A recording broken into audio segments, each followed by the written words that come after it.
여러분들 이민생활 하시면서 그런 질문을 많이 들으시죠? 어디서 왔냐고. Where are you from? 예. 근데 제가 이제 어떠한 그 컨텍스트, 어떠한 환경이나 따라서 제가 그 질문을 어떻게 대답할지 고민할 때가 좀 많이 있어요. 예를 들어서 어떤 공적인 일을 처리하러 갔는데 Where are you from? 했을 때 내가 포인쿡에서 왔다고 얘기를 해야 되나? 아니면 한국에 왔다고 해야 되나? 그러면 이제 포인쿡 그러면은 아니 Where are you really from? 그래요. 그러면은 yeah, I'm from South Korea. 근데 이제 그 전에 제가 이제 시드니 살 때도 마찬가지고 제가 이제 뉴질랜드에 고등학교 때 가가지고 15년 가까이 살았습니다. 그래서 아무튼 시드니에 갔는데 어디서 왔냐고 그러면 제가 이제 방금 뉴질랜드 살다 왔잖아요. 그래서 I'm from New Zealand 그랬죠. 그러면 뉴질랜드에서 왔냐고 그러면 Where were you from before New Zealand? 그래서 예. 근데 제 마음 가운데 여기 와서 이제 호주 와가지고 처음에 저희 아내는 시드니에서 어렸을 때 와서 자랐고 저는 이제 뉴질랜드에서 어렸을 때 와서 자라서 럭비 이 경기를 볼 때 저는 항상 뉴질랜드 팀을 응원해 왔죠. 올블랙스라는 굉장히 유명한 팀이 있는데 그 올블랙스 팀을 저는 진짜 굉장히 응원을 하는데 시드니에 이주를 해서 저희 아내 친구들하고 같이 한번 럭비를 본 적이 있는데 그 친구들은 다 호주 팀을 응원하는 거예요. 월러비스를 응원하는데 제가 대부분 올블랙스가 이기거든요. 그러니까 전 막 좋아서 막 저희가 이제 출하를 해가지고 막 좋아하면은 갑자기 전체 분위기가 싸해지는 거예요. 그래서 저를 이제 이게 제가 이제 새로운 데 내가 왔구나 그걸 이제 자각을 하게 됐죠. 근데 좀 놀랍게도 제 마음은 항상 제가 이제 시드니 와서도 그렇고 여기 매번 와서 그렇고 뉴질랜드 사람들 만나거나 아니면 이제 아일랜드 분들 만나면은 제 마음은 항상 제 마음의 반은 뉴질랜드에 가 있다 그런 얘기를 많이 해요. I'm half Kiwi in my heart 그 얘기를 해요. 그래서 호주랑 뉴질랜드 경기가 하면은 호주를 응원을 할 수가 없어요. 항상 뉴질랜드를 응원해요. 그 참, 그 사람 정체성이라는 게 어찌됐든, 근데 우리는 한국이 무슨 경기를 한다. 예, 그러면은 다 한국이죠, 무조건. 예, 한국이 뉴질랜드랑 한다. 한국이 호주랑 한다. 한국이 일본이랑 한다. 완전히 한국이죠. 그만큼 우리가 태어난 그 민족적인 배경이 있잖아요. 그리고 또 우리가 자라온 배경에 있어서 어디서 어떠한 환경에서 자라왔냐가 우리 정체성을 이제 만들어가는 부분이 있는데 그런 민족주의적인 정체성을 벗어나는 게 쉽지 않은 부분이 많이 있죠. 이스라엘 사람들이 그것이 다른 모든 민족과 마찬가지로 이스라엘 사람들도 그것이 굉장히 힘든 부분이 있습니다. 왜냐하면은 특별히 그 민족성 안에 그 하나님의 언약이 들어가 있기 때문에 특별히 아브라함을 통해서 주신 언약이 들어가 있기 때문에 그것을 하나님께서 자신들을 택하신 선민이다라는 그 선민 사상 자체가 벗어나기 힘들죠. 그리고 다른 민족들도 하나님이 택하시고 구원하신다. 그걸 받아들이기가 굉장히 쉽지 않은 그런 생각 가운데 있죠. 근데 놀랍게도 하나님께서 복음을 제일 먼저 증거하신 민족이 어느 민족입니까? 이스라엘 민족이죠. 유대인에게 가장 먼저 복음을 전하셨죠.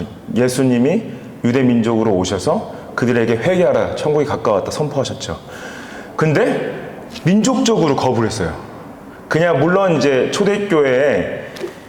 초대교회에서 사도 베드로가 설교를 하니까 3,000명이 그날 세례를 받았지만은 그 지극히 적은 숫자였습니다. 3,000명이지만 그때는 와 놀라운 숫자다 하지만은 결국에는 이제 그들이 흩어져서 흩어지는 것은 뭐냐면은 그 유대 민족적으로 크리스찬들이 이제 핍박하기 시작한 거죠.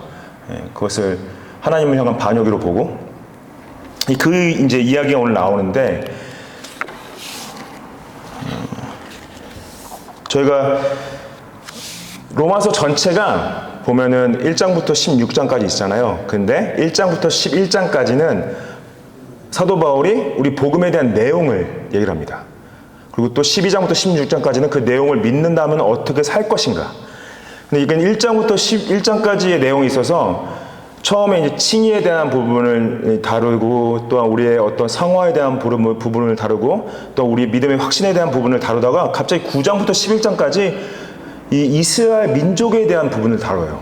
그래서 9장에서 하나님께서 이스라엘 민족을 택하셨는데 그 하나님의 절대적인 주권을 통해서 택하셨는데 그 민족적으로 택하신 것이 아니라 그 안에서 하나님의 약속을 붙드는 영적 이스라엘을 택하셨다, 남은 자를 택하셨다 말씀하시는데 10장에 가면은 그들이 하나님의 그 복음을 거부하고 10장에서 또 인간의 의지가 하나님을 거부했고 우리가 입술로 고백하고 복음을 증거해야 될 어떠한 그 명령을 말씀을 하시죠. 11장으로 넘어와서 이제 이스라엘이 그렇다고 해서 민족적 이스라엘에 대한 하나님의 그 약속이 폐기가 됐냐? 그게 아니다라고 지금 얘기를 하고 있는 겁니다. 예, 그래서 지난 이 11장 전반을 지난번에 봤는데 11장 전반을 봤을 때 거기서 그들이 그렇게 된 것은 어찌됐든 영적으로 무지한 상태에 있는 거예요. 보지 못하고 듣지 못하고 있고 그것이 구약에 이미 예언되어진 것을 이루어지고 있는 부분을 말씀을 하시는 거죠. 11절 말씀에 그러므로 내가 말하노니 그들이 넘어지기까지 실족하였느냐? 그럴 수 없다. Did they stumble in order that they might fall? 그들의 완악한 것이 사실이지만은 모두가 다 유기된 것은 아니다. 그 안에 하나님의 섭리적인 목적이 숨어져 있다. 그들이 넘어짐으로 구원이 이방인에게 이르러 이스라엘을 시기에 나게 함이다. 이게 뭐냐? 결국에는 그들이 실족하겠지만은 그들이 실족한 가장 큰 목적은 구원이 이방인에게 이르게 하기 위해서다. 그래요. 놀랍죠? 왜 하나님 그냥 예루살렘 이스라엘 사람들 다 구원해 주시고 이방인도 구원해 주시면 되는데 굳이 이스라엘은 넘어지게 하시고 그 넘어짐으로 말미암아 이방인의 구원이 가게 하셨나요? 잘 생각해 보십시오. 유대인들이 정말 민족적으로 예수님을 받아들이고 그분을 메시아로 섬겼다면은 그리스도인들을 핍박하지 않았을 거고요. 그리스도인들이 예루살렘을 떠나지는 않았을 겁니다.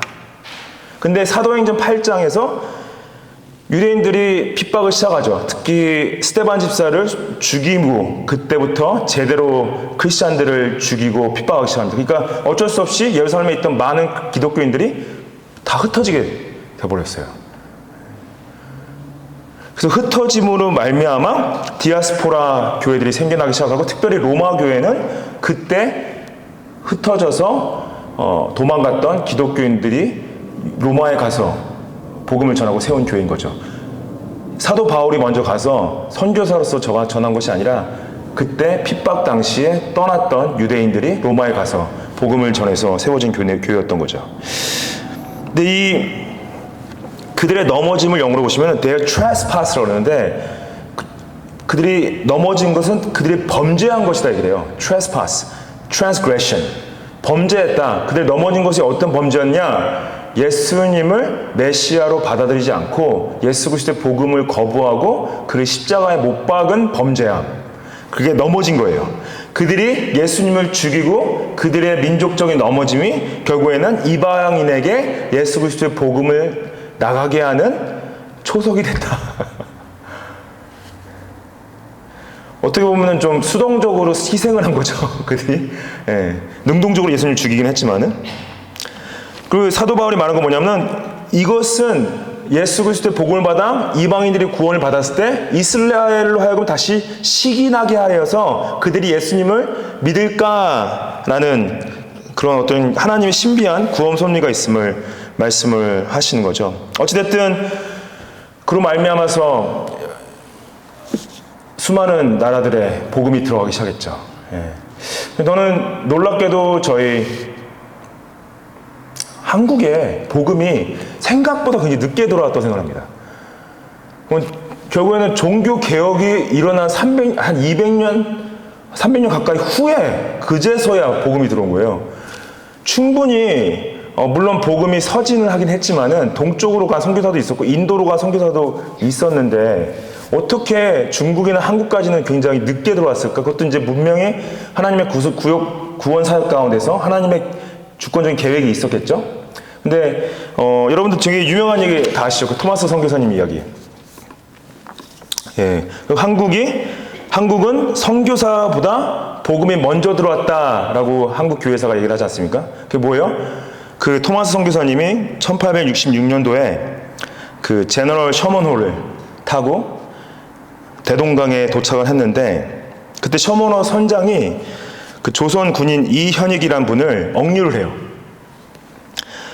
그리고 통상을 요구하면서 한국 사람들한테 총과 포를 쏘죠. 그러니까 조선 분들이 우리를 공격하네? 우리 사람 붙잡고 강압적인 행동하네? 그러니까 어떻게 해요? 배를 공격하고 배에 타고 있던 모든 사람 다 죽이게 됩니다. 그래서 어떻게 해요? 그 토마스 선교사님이 죽임을 당하기 바로 직전에 성경책을 던지죠. 보따리를 던지죠. 그래서 그 보따리 하나를 이제 500권 정도를 던졌다고 그러는데, 박충권이라는 분이 이제 받게 되죠. 박충권이라는 분이 그 보따리를 받게 되고, 나중에 이제 1899년도에 토마스 선교사님이 순교한 33년 후에 마펫 선교사님이 어떤 한 남자의 간증을 듣게 된다고 합니다. 그 간증하는 분이 이렇게 말했다고 그래요. 목사님, 저는 이제 더 이상 이대로는 못 살겠습니다. 제가 토마스 선교사를 죽인 박충권입니다. 그때 그가 죽어가면서 제게 주었던 작은 보따리가 있었는데 그것은 성경책이었습니다. 그것을 읽고 제 마음에 찔려서 이렇게 목사님을 찾아왔습니다. 제가 어떻게 하면 좋겠습니까? 여러분 되게 유명한 얘기 많이들 들으셨죠? 그러니까 박충권이라는 분이 결국에는 그 성경책을 읽다가 예수님을 만나게 된 거죠. 그리고 놀랍게도 그 던져졌던 성경을 그 박영식이라는 평양 감청 경비가 가져다가 여관 벽에 도배한 사건 아시죠? 여관 벽에 도배해가지고 거기 여관에 묵었던 사람들이 그걸 읽고 예수님을 많이 믿게 됐다고. 그리고 그 중에 한 분 홍신기라는 분이 대동문 교회를 세우시게 되고, 또 동생이 믿고 장로가 되시고, 또 김영섭이라는 분도 장로가 되시고, 예. 그 황명대라는 분이 셔먼호 자체가 불탈 때 이런 소리를 들었다고 그래요. 야소 야소.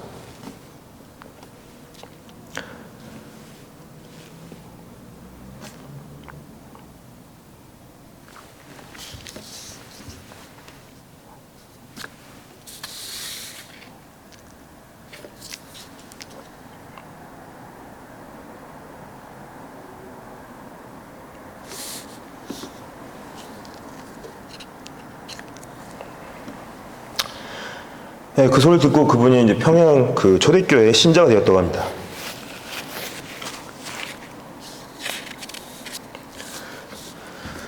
복음이 이제 한국에 들어왔죠. 예, 한국에 들어와서 하나님께서 말씀을 통해 역사하셨죠. 예. 어쨌든 그것이 시작이 이스라엘의 예수님의 메시아됨을 거부하고 이스라엘 백성들이 이제 이방인에게 이스라엘 유대 그리스찬들이 이방인에게 복음을 전하기 시작하면서 이제 시작이 된 거죠. 12절 말씀 보시면은 그들의 넘어짐이 세상의 풍성함이 되며 그들의 실패가 이방인의 풍성함이 되거든 하물며 그들의 충만함이요. 제가 이게 청년 때 이 말씀을 읽었을 때 좀 이게 왜 하나님께서 그들의 넘어짐을 사용하셨을까? 예, 왜 그들이 충분히 예수님을 받아들일 수 있었을 텐데, 예, 그런 생각을 했던 기억이 납니다. 그들의 실패가 이방인에게 풍성함이 됐다. 그들의 충만함이 됐다. 이 12절 말씀에 바울이 자신의 민족은 실족했지만은 이방인들에게 이것이 은혜가 됐다라는 걸 강조하고 있는 거죠.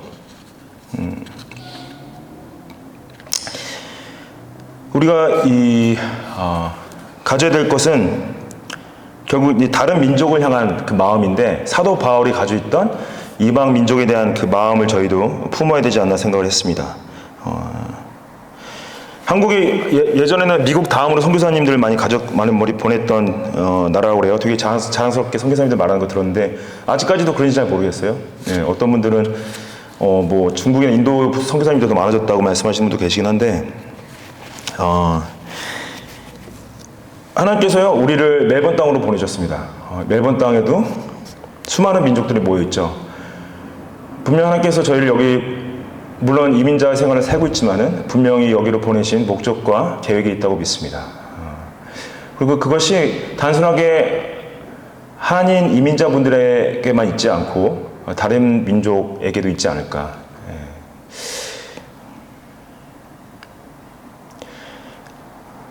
그게 우리 안에 있는 어떤 민족주의적인 부분들을 많이 깨야 될 부분이 있죠. 13절 말씀에 내가 이방인인 너에게 말하노라 내가 이방인의 사도인 만큼 내 직분을 영광스럽게 여겼다. 이거죠. 자신이 여기서 이방인은 누구냐? 로마 교회에 유대인들이 있긴 했지만은 대다수가 이제 헬라인들로 봅니다. 헬라 크리스천들. 그래서 이방인 너희에게 말한다라고 했을 때는 뭐냐면은 그 로마 교회 안에 있던 유대인들이 아닌 헬라인 크리스천들에게 말하는 거였겠죠. 그때 그들에게 뭐라면 내가 이방인의 사도인 만큼 내 직분을 영광스럽게 여긴다. 그래서 자신의 사역 자체가 유대인들에게 있지 않았고 다른 민족에 있었음을 계속 강조하는데 이것이 굉장히 영광스러운 직분이었다라는 거예요. 그래서 자신이 이때 이 자리에 그 복음 사역을 하나님께서 완벽한 계획 가운데서 시키셨다라고 말하는 거죠. 그것을 순종함으로 성실하게 섬기고 있다 말합니다. 14절 보면은 이는 혹 내 고륙을 아무쪼록 시기하게 하여 그들 중에서 얼마나 구원하려 함이라 그래요.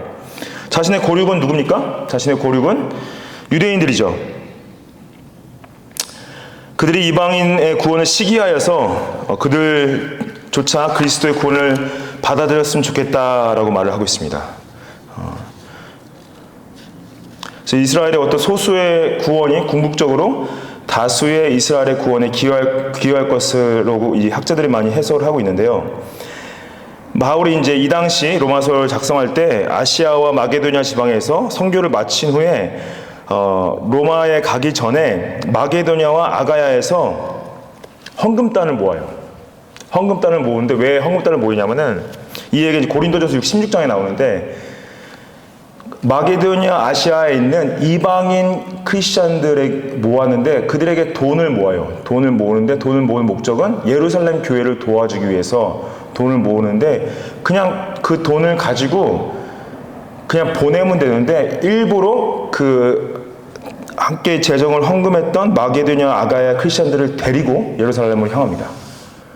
근데 그 당시 그들이 예루살렘을 향하는 건 굉장히 위험한 일이었어요. 죽임을 당할 수 있을 만큼 굉장히 위험한 일이었어요. 근데 뭐냐?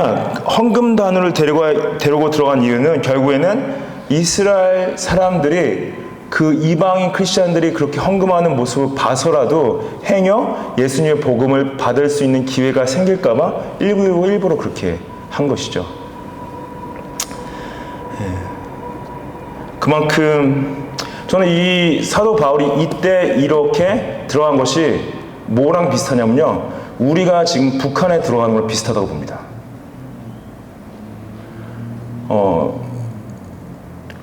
그만큼 위험한 거죠. 들어가면 죽을 수도 있는.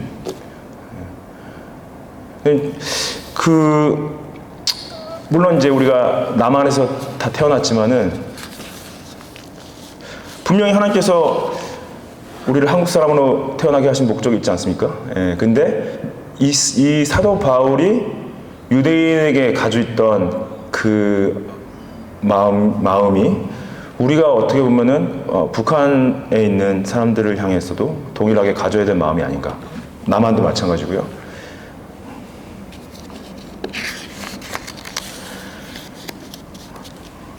요즘은 제가 자주 안 하는데 어렸을 때 북한을 위해서 기도를 좀 많이 했던 것 같아요. 그리고 북한의 문이 열리면은 들어가서 그 북한 사람들에게 복음을 전해야 되지 않나 그런 마음으로 기도했던 적이 많이 있었습니다.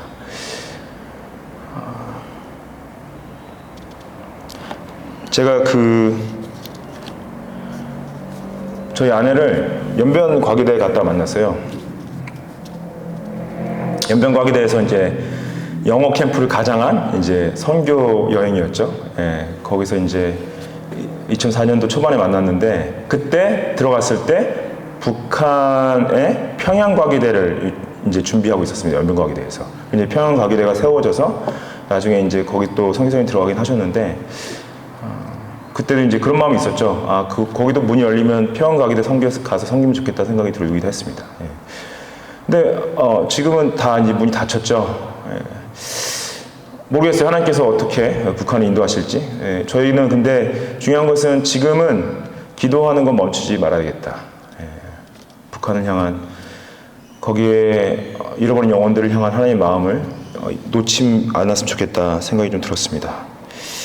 여러분들도 기도 시간에 기억나실 때마다 남한뿐만 아니라 북한을 위해서도 함께 기도했으면 좋겠습니다. 15절 말씀에 그들을 버리는 것이 세상의 화목이 되거든 그 받아들이는 것이 죽은 자 가운데서 살아나는 것이 아니면 무엇이리요 그래요. 그들이 버리는 것이 버린 것이 뭐였죠?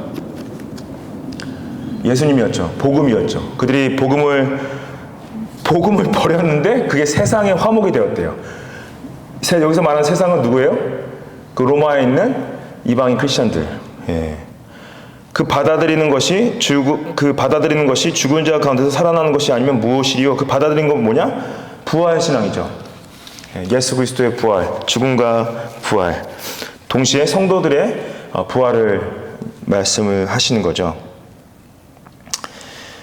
이 16절부터 나오는 이 비유들이 생각보다 좀 해석하기 힘든 부분들이 있긴 한데 잘 들여다보면은 그렇게 어렵지는 않습니다. 16절 말씀에 제사는 처음 익은 곡식 가루가 거룩한즉 떡덩이도 그러하고 뿌리가 거룩한즉 가지도 그러하니라. 여기서 처음 익은 곡식 가루는 무엇을 말하겠어요?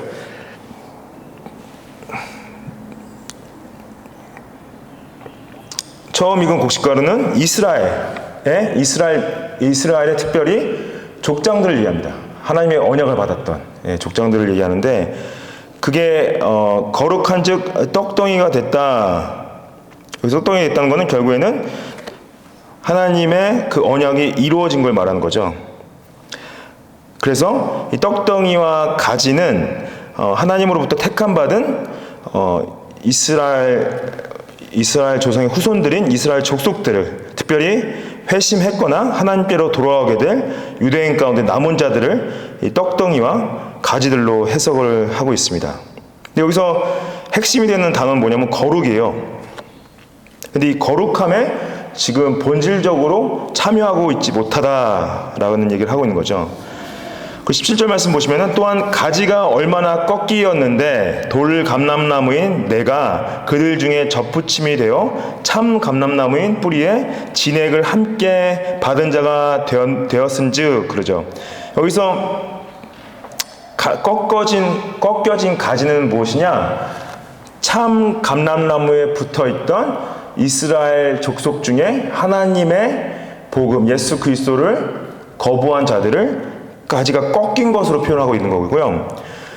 그 꺾인데 돌 감람나무는 이제 영어로 wild olive tree. 그래서 야생으로 키우는 돌 이제 감람나무인데 당시 야생으로 키우는 돌 감람나무는 모아서 그걸 짜도 기름이 잘 나오지 않아서 재배용으로는 쓰지 않았다고 그래요. 근데 아무튼 이 돌 감람나무 가지 야생 올리브 추일의 가지들인 접붙임됐다. 그럼 돌 감람나무 누구겠어요? 이방인 크리스천들이죠. 로마 교회 안에 있는 헬라 크리스천들이 접붙임 당했다. 뭡니까? 하나님의 그 언약 가운데 들어왔다라는 거죠. 예수 그리스도를 통해서. 그래서 이 뿌리의 진액을 함께 받은 자 됐다는 뭐냐? 이스라엘에게 주어진 그 언약 가운데 동참하게 됐다. 근데 그 동참할 때 이들이 받은 언약은 새 언약이죠. 근데 여러분들 이 새 언약을 잘못 오해하면은 굉장히 위험한 게 그 세대주의입니다. 세대주의는 뭐냐면은 구약에 하나님께서 아브라함과 족장들을 통해 주신 그 언약들은 이제 끝났고 예수님으로 말미암아 새로운 언약이 시작됐다라고 해석을 하세요. 근데 그게 잘못된 해석이죠. 왜냐하면은 예수님의 언약이 왜 새 언약이냐? 왜 새 언약이냐면은 하나님께서 아브라함에게 주신, 족장들에게 주신 그 언약을 성취하셨기 때문에 새 언약이지, 그 언약을 끝내셨기 때문에 새 언약이 아니라는 거예요. 그래서 세대주의를 왜 저희가 잘못됐다고 보냐면은 그렇게 하나님의 언약을 끊어서 생각하는 거죠. 하나님 언약을 세대적으로 끊어서 생각하는 건데, 아브라함에게, 이삭에게, 야곱에게 그 언약을 주셨던 하나님, 동일한 하나님이 자신의 아들을 보내신 거죠. 그 자신의 아들을 보내셔서 그 언약을 성취하게 하셨기 때문에 이방인 크리스천들이 접붙임 당한 거다. 여러분들, 우리가 돌 감람나무 가지들입니다. 우리가 wild olive trees, branches. 그래서 이제 사도 바울이 하는 이 메인 포인트는 18절에 있어요. 18절에 뭐냐면은 그 가지들을 향하여 자랑하지 말라. 자랑할지라도 내가 뿌리를 보존하는 것이 아니요 뿌리가 너를 보존하는 것이니라. 이게 왜 이런 말 하냐면은 당시 이방인 그리스도인들이 유대인들을 깔봤어요. 무시했어요. 왜 그랬습니까? 우리는 예수 그리스도의 복음을 받아들였는데 저들은 예수 그리스도의 복음을 받아들이지 않고 거부하고 있다. 그래서 무시한 거예요. 이해는 되시죠? 예. 그래서 깔보는 거예요. 그리고 우리는 복음을 믿었어. 예수님이 나의 삶의 주인이셔. 그 자랑하는 건 당연한데 그거로 말미암아 유대인들을 무시하고 깔보는 것 자체는 잘못됐다 얘기를 하고 있는 거죠. 예. 내가 뿌리를 보존하는 것이 아니요 뿌리가 너를 보존하고 있다. 하나님께서 이스라엘을 통해서 주신 그 언약 가운데 너희들이 들어온 것이고 그 언약이 너희를 예수님 안에서 보존하고 있는 것이다 얘기를 하고 있는 거죠. 아마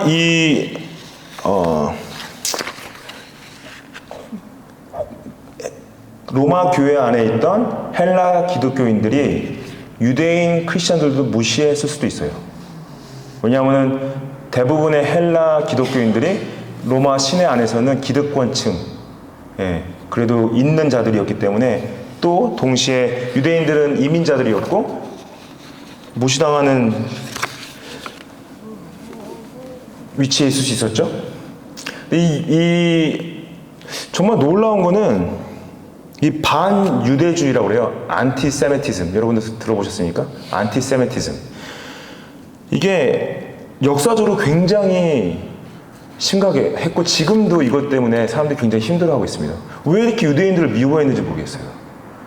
그래서 이 1096년에 라인랜드 학살이라고 굉장히 많은 유대인들이 죽게 되고요.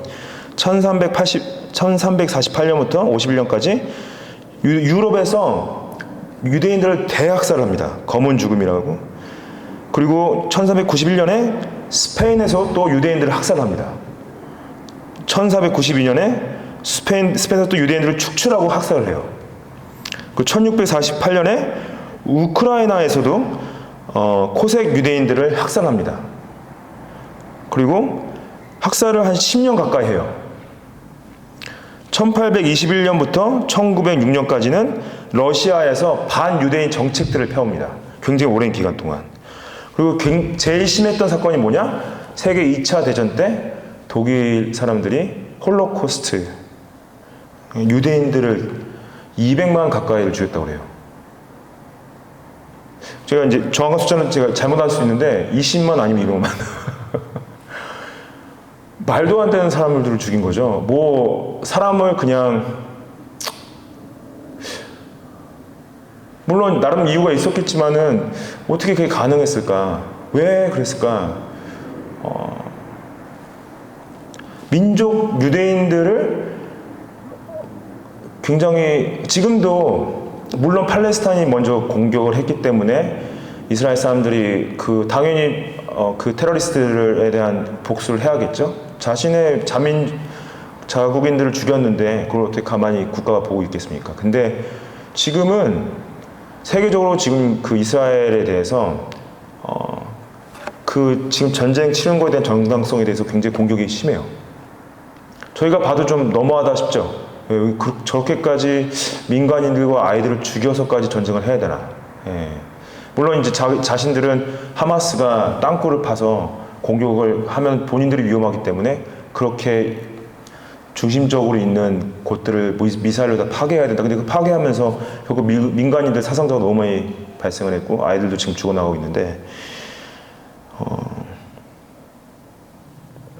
이것이 이제 사람들이 가장 걱정하는 것은 20세기 이제 아랍 국가들로 그 전쟁이 번져나갈까봐 아랍 국가 대 이스라엘로 번져나갈까 걱정하는 거죠. 그 위에 레바논이라든지 시리아라든지 이란이라든지 아니면 물론 이제 사우디 같은 경우에는 참전은 안 하겠지만은 어찌됐든 그 종교와 결부가 돼 있으니까 회교도 국가들이 이스라엘 공격하려고 할 수 있는 부분들이 있겠죠.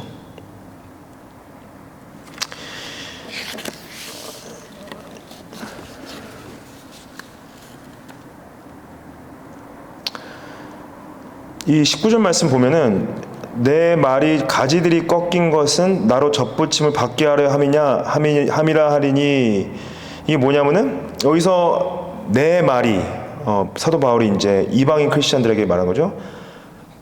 가지들이 꺾인 것은 나로 접붙임 받게 하려 함이니까 그러니까 이게 유대인 크리스천들이 죄송합니다. 헷갈리게 해서 로마에 있는 헬라 크리스천들이 사도 바울에게 말을 하는 거죠.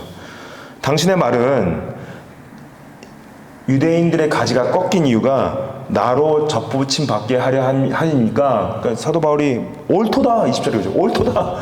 이스라엘 사람들의 가지가 꺾인 이유는 너희들이 접붙임 당하기 위해서 그렇게 된 것이다. 그들은 믿지 아니함으로 꺾이고 너는 믿음으로 섰느니라. 그들이 꺾이고 너희들은 믿었기 때문에 너희들은 구원을 받았다. 그렇기 때문에 높은 마음을 품지 말고 도리어 두려워하라. 그래서 교만을 영적 교만, 특별히 공동체적인 교만, 민족주의적인 교만을 품지 말라는 거죠.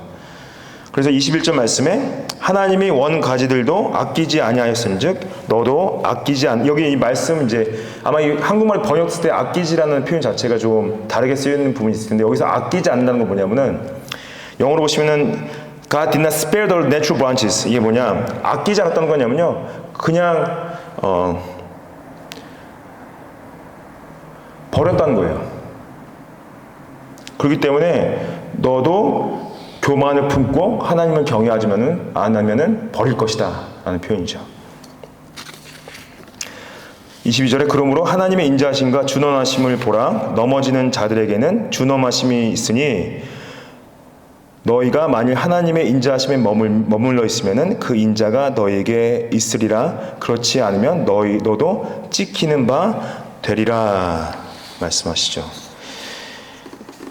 물론 하나님의 진짜 택한 백성이면은 그 무엇도 우리를 예수 그리스도의 그 언약에서 끊어낼 수 없죠. 근데 여기서 경고하는 건 뭐냐면은 그들이 유대인들을 향한 교만한 마음을 품고 있다면은 진정한 크리스천이 아닐 수도 있다는 것을 말씀을 하시는 거죠. 그리고 그들도 믿지 아니하는데 머무르지 아니하면 접붙임을 받으리니 이는 그들을 접붙이실 능력이 하나님께 있음이라. 우리 13절 24절 말씀은 뭐냐면은 하나님께서 마지막 때에 예수님의 재림이 가까울 때 이스라엘 사람들의 어떤 민족적인 부흥이 일어날 것을 말씀하신 겁니다. 전부가 다 돌아온다는 얘기가 아니라요. 그 가운데서 하나님의 택하신 이스라엘 백성들이 돌아오는데 적은 숫자가 돌아오는 것이 아니라 사람들이 느낄 정도로 많은 숫자가 예수 그리스도로 돌아오는 것을 보게 될 것을 말씀하시는 거예요.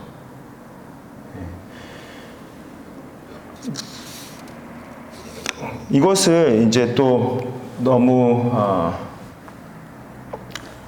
세대주의 신학이 더 나아가서 뭘 했냐면 백투 제루살렘 운동을 했죠.